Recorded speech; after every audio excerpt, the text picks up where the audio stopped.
আজ ৩রা জুন মঙ্গলবার ২০২৫। জানাচ্ছি পত্রিকাগুলোর প্রধান প্রধান শিরোনাম।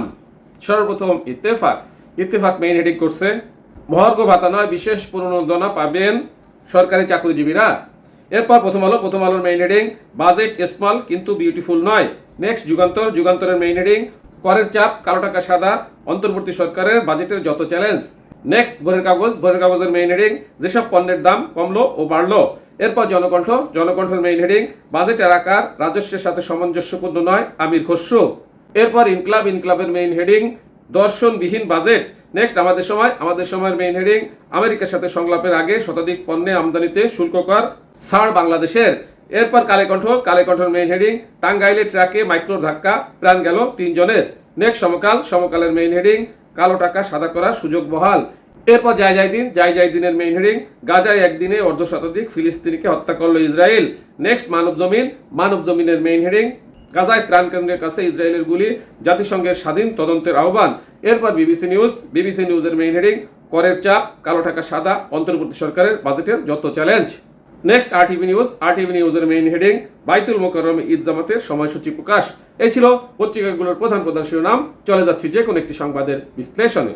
আমরা সকলে অবহিত, গতকাল বাজেট প্রকাশ হয়েছে। এই বাজেটে কোন পণ্যের দাম কমলো এবং কোন পণ্যের দাম বাড়লো সেটা আমরা নাগরিক হিসাবে সকলেই জানতে চাই। আমি আপনাদেরকে নিয়ে যাচ্ছি ভোরের কাগজের প্রতিবেদনে। যেসব পণ্যের দাম কমলো ও বাড়লো।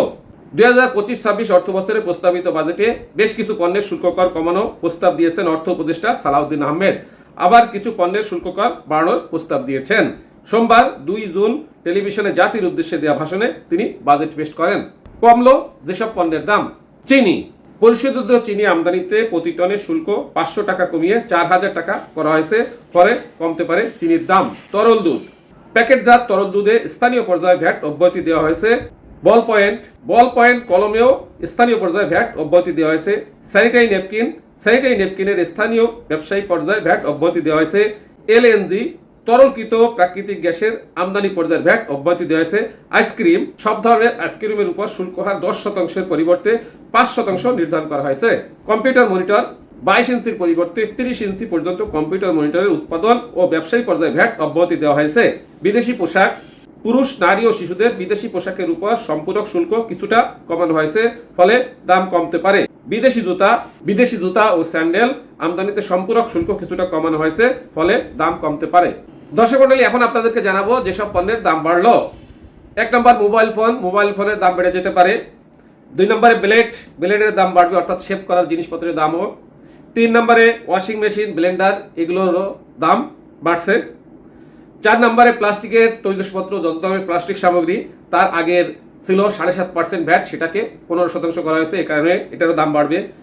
তারপরে আছে সাবান শ্যাম্পুর দামও বাড়ছে।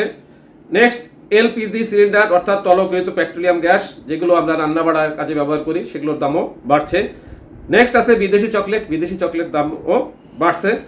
এরপরে লিপস্টিক, অর্থাৎ ঠোঁট, চোখ ও মুখমণ্ডলে ব্যবহৃত প্রসাধনী, এগুলোর দাম বাড়বে। এই ছিল বাজেট সম্পর্কে দাম বাড়া এবং কমা নিয়ে আজকের আলোচনা এবং পত্রিকাগুলোর প্রধান শিরোনাম। সাথে থাকার জন্য ধন্যবাদ। আসসালামু আলাইকুম।